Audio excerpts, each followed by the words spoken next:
Sleep. Then they came out of a narrow valley, and at once she saw the reason. There stood Peter and Edmund and all the rest of Aslan's army, fighting desperately against the crowd of horrible creatures whom she had seen last night. Only now, in the daylight, they looked even stranger and more evil and more deformed. I stopped there. I'd been reading for over an hour and a half. An hour, and sleep still didn't come. It was almost 2 a.m. Everyone else was asleep. I had my flashlight on under the sleeping bag, and maybe the light was why I couldn't sleep. But I was too afraid to turn it off. I was afraid of how dark it was outside the sleeping bag. When we got to our section in front of the movie screen, no one had even noticed we'd been gone. Mr. Tushman and Miss Rubin and Summer and all the rest of the kids were just watching the movie. They had no clue how something bad had almost happened to me and Jack. It's so weird how that can be, how you could have a night that's the worst in your life, but to everyone else, it's just an ordinary night. Like on my calendar at home, I would mark this as being one of the most horrific days of my life. This and the day Daisy died. But for the rest of the world, this is just an ordinary day. Or maybe it was even a good day. Maybe somebody won the lottery today. Amos, Miles, and Henry brought me and Jack over to where we'd been sitting before, with Summer and Maya and Reed. And they were and then they went and sat where they had been sitting before, with Jimena and Savannah in their group. In a way, everything was exactly as we had left it before we went looking for the toilets. The sky was the same, the movie was the same, everyone's faces were the same. Mine was the same, but something was different. Something had changed. I could see Amos and Miles and Henry telling their group what had just happened. I knew they were talking about it because they kept looking over at me while they were talking. Even though the movie was still playing, people were whispering about it in the dark. News like that spreads fast. It was what everyone was talking about on the bus ride back to the cabins. All the girls, even girls I didn't know very well, were asking me if I was okay. The boys were all talking about getting revenge on the group of seventh grade jerks, trying to figure out what school they were from. I wasn't planning on telling the teachers about any of what had happened, but they found out anyway. Maybe it was the torn sweatshirt or the bloody elbow, or maybe it's just that teachers hear everything. When we got back to camp, Mr. Tushman took me to the first aid office, and when I was getting my elbow cleaned and bandaged up by the camp nurse, Mr. Tushman and the camp director were in the next room talking with Amos and Jack and Henry and Miles, trying to get a description of the troublemakers. When he asked me about them a little later, I said I couldn't remember their faces at all, which wasn't true.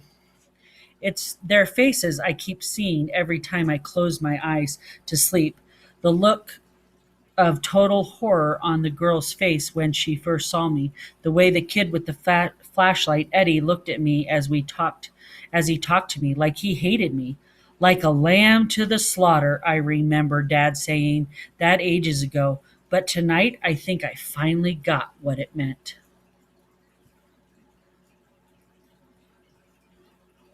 Aftermath. Mom was waiting for me in front of the school along with all the other parents when the bus arrived. Mr. Tushman told me on the bus ride home that he had called my parents to tell them there had been a situation the night before, but that everyone was fine.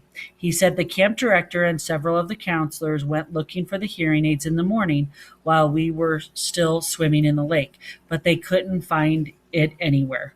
Brower would reimburse us the cost of the hearing aids, he said. They felt really bad about what happened. I wondered if Eddie had taken my hearing aids with him as kind of a souvenir, maybe to remember the orc. Mom gave me a tight hug when I got off the bus, but she didn't slam me with questions like I thought she might. Her hug felt good, and I didn't shake it off like some of the other kids were doing with their parents' hugs. The bus driver started unloading our duffel bags, and I went to find mine while Mom talked to Mr. Tushman and Miss Rubin, who had walked over to her. As I rolled my bag towards her, a lot of kids who don't usually say anything to me were nodding hello or patting me on the back as I walked by them. Ready? Mom said when she saw me. She looked at my duffel bag, and I she took my duffel bag, and I didn't even try to hold on to it. It was fine with her carrying it. If she had wanted to carry me on her shoulders, I would have been fine with that too, to be truthful. As we started to walk away, Mr. Tushman gave me a quick, tight hug, but didn't say anything. Home. Mom and I didn't talk much the whole walk home, and when we got to the front stoop, I automatically looked in the front bay window because I forgot for a second that Daisy wasn't going to be there like always, perched on the sofa with her front paws on the windowsill, waiting for us to come home. It made me kind of sad when we talked inside. As soon as we did, Mom dropped my duffel bag and wrapped my arms around me and kissed me on my head and my face like she was breathing me in.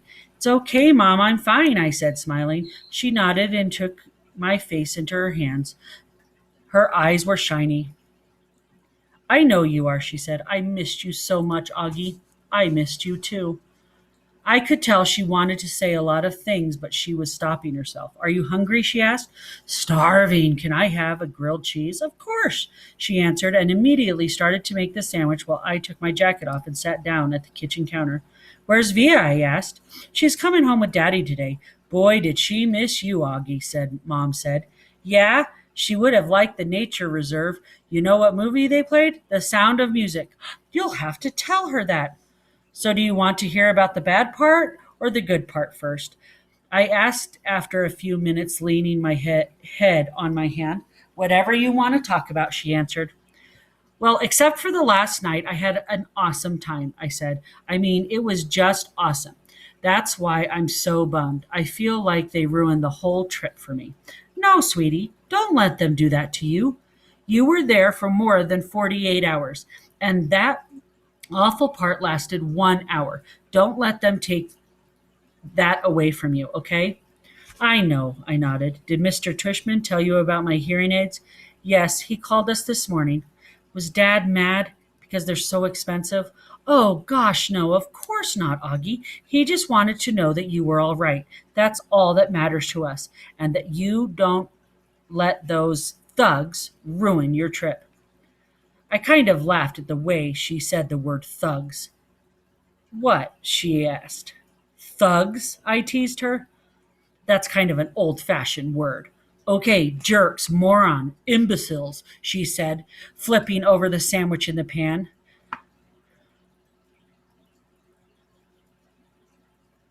Cretones, as my mother would have said. Anything you want to call them. If I saw them on the street, I would, she shook her head. They were pretty big, Mom. I smiled. Seventh graders, I think. She shook her head. Seventh graders? Mr. Tushman didn't tell us that. Oh, my goodness. Did he tell you how Jack stood up for me? I said. And Amos was like, bam! He rammed right into the leader. They both crashed to the ground like in a real fight. It was pretty awesome. Amos' lip was bleeding and everything. He told us there was a fight, but, she said, looking at me with her eyebrows raised, I'm just, whew, I'm just so grateful that Amos and Jack are fine. When I think about what could have happened, she trailed off, flipping the grilled cheese again. My Montauk hoodie got totally shredded. Well, that can be replaced, she said. She lifted the grilled cheese onto a plate and put the plate in front of me on the counter. Milk or white grape juice? Chocolate milk, please. I started devouring the sandwich. Oh, can you do it that special way you make it with the froth? How did you and Jack end up at the edge of the woods in the first place? She said, pouring the milk into a tall glass. Jack had to go to the bathroom, I answered, my mouth full. As I was talking, she spooned in the chocolate powder and started rolling a small wisp between her palms really fast. But there was a huge line and he didn't want to wait. So we went towards the woods to pee. She looked up at me while she was whisking. I know she was thinking we shouldn't have done that. The chocolate milk in the glass now had 2 inches froth on top. That's good, Mom, thanks. And then what happened? She said, putting the glass of milk in front of me. I took a long drink of the chocolate milk. It is okay if we Is it okay if we don't talk about it anymore right now? Oh, okay. I promise I'll tell you all about it later when Dad and Via come home. I'll tell you all every detail. I just don't want to have to tell the whole story over and over, you know? Absolutely. I finished my sandwich in two more bites and gulped down the chocolate milk. Wow, you practically inhaled that sandwich. Do you want another one? She said. I shook my head and wiped my mouth with the back of my hand. Mom, am I always going to have to worry about jerks like that? I asked, like when I grow up. Is it always going to be like this? She didn't answer right away, but took my plate and glass and put them in the sink and then rinsed them with water. There are always going to be jerks in the world, Augie, she said, looking at me. But I really believe, and Daddy really believes, that there are more good people on this earth than bad people. And the good people watch out for each other and take care of each other, just like Jack was there for you and Amos and the other kids. Oh, yeah, Miles and Henry, I answered. They were awesome, too. It's weird because Miles and Henry haven't even really been very nice to me at all during the year.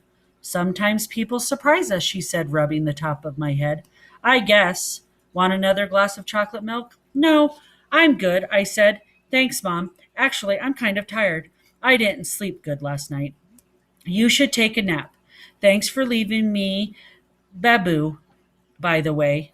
You got my note? She smiled.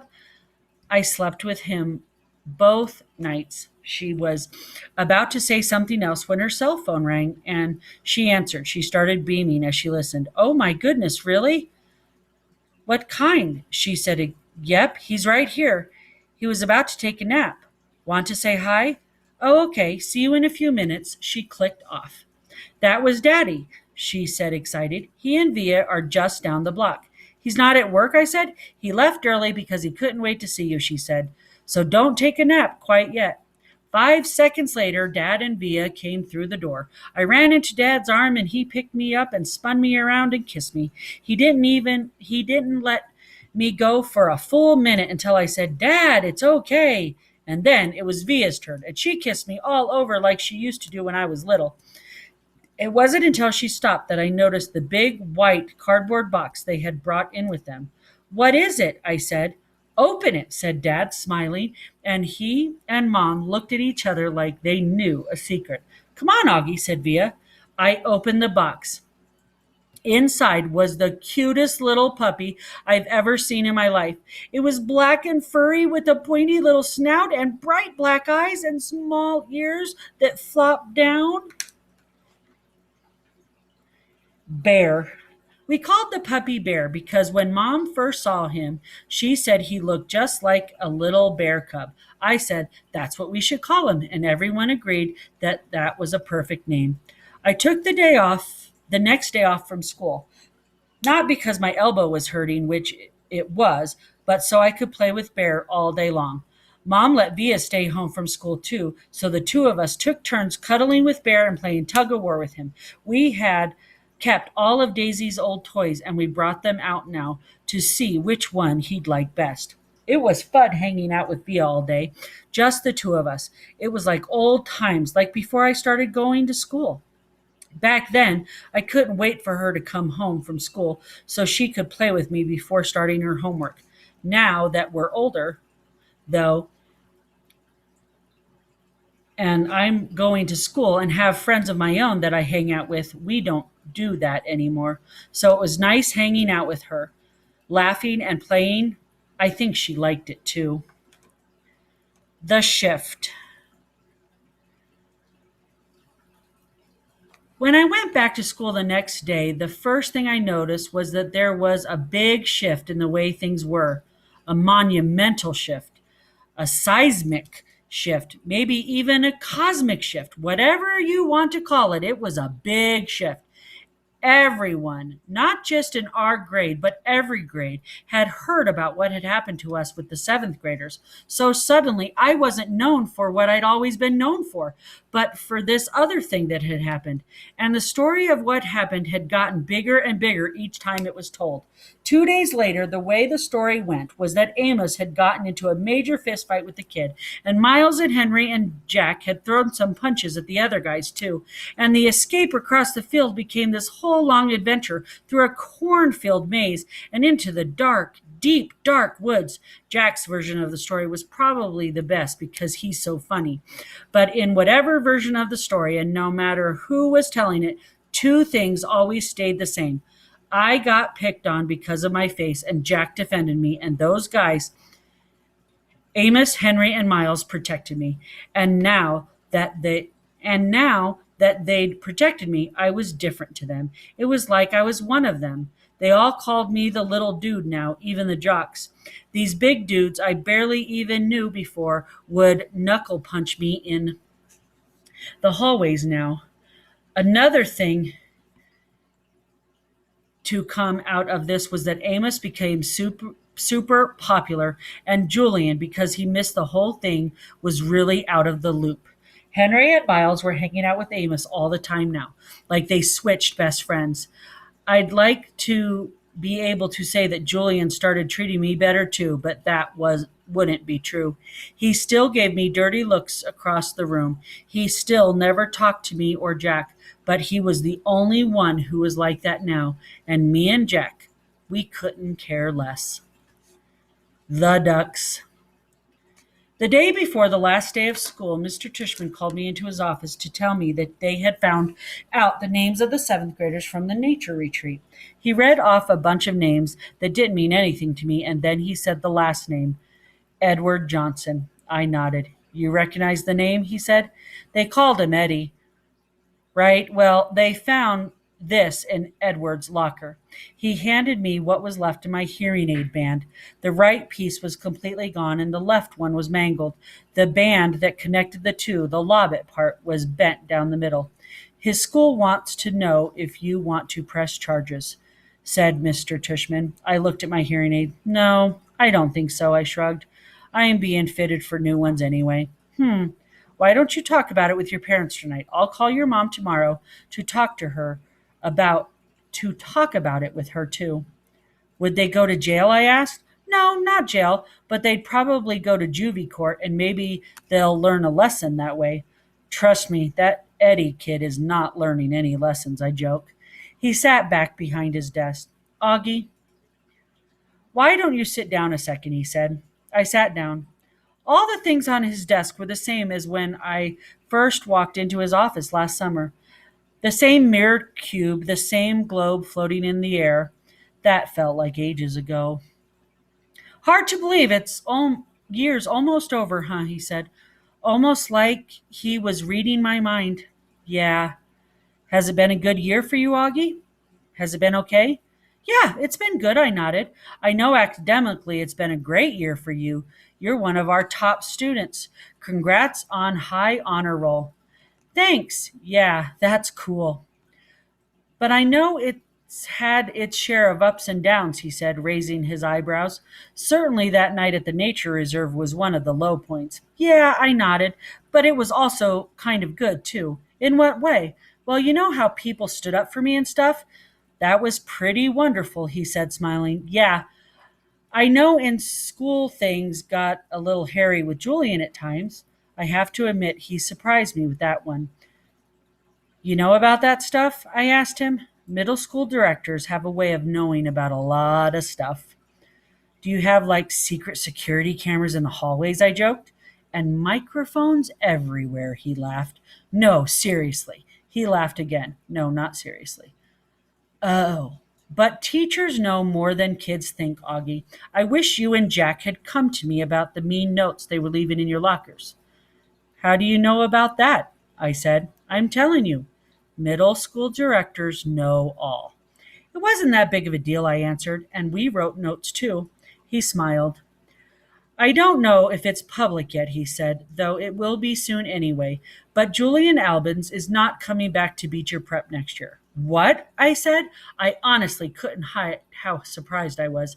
His parents don't think Beecher Prep is a good fit for him, Mr. Tushman continued, raising his shoulders. Wow, that's big news, I said. Yeah, I thought you should know. Then suddenly I noticed that the pumpkin portrait that used to be behind his desk was gone, and my self-portrait as an animal that I drew for the New Year's art show was now framed and hanging behind his desk. Hey, that's mine, I pointed. Mr. Tushman turned around like he didn't know what I was talking about. Oh, that's right, he said, tapping his forehead. I've been meaning to show this to you for months now. My self portrait as a duck, I nodded. I love this piece, Augie, he said.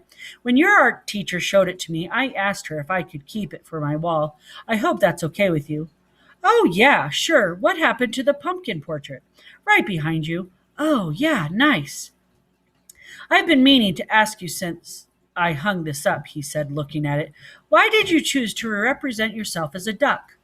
What do you mean? I asked. That was the assignment. Yes, but why a duck? He said. Is it safe to assume that it was because of the story of the duckling that turns into a swan? No, I laughed, shaking my head. It's because I think I look like a duck. Oh, said Mr. Tushman, his eyes opening wide. He started laughing. Really? Huh. Here I am looking for symbolism and metaphors, and sometimes a duck is just a duck. Yeah, I guess, I said, not quite getting why he thought that was so funny. He laughed to himself for a good 30 seconds. Anyway, Augie, thanks for chatting with me, he said finally. I just want you to know it's truly a pleasure having you here at Beecher Prep, and I'm really looking forward to next year. He reached across the desk and we shook hands. See you tomorrow at graduation. See you tomorrow, Mr. Tushman. The last precept. This was written on Mr. Brown's chalkboard when we walked into English class for the last time. Mr. Brown's June precept. Just follow the day and reach for the sun. The polyphonic spree. Have a great summer vacation, Class 5B. It's been a great year and you've been a wonderful group of students. If you remember, please send me a postcard this summer with your personal precept. It can be something you made up for yourself or something you've read somewhere that means something to you. If so, don't forget the attribution, please. I really look forward to getting them. Tom Brown, 563 Sebastian Place, Bronx, New York, 10053.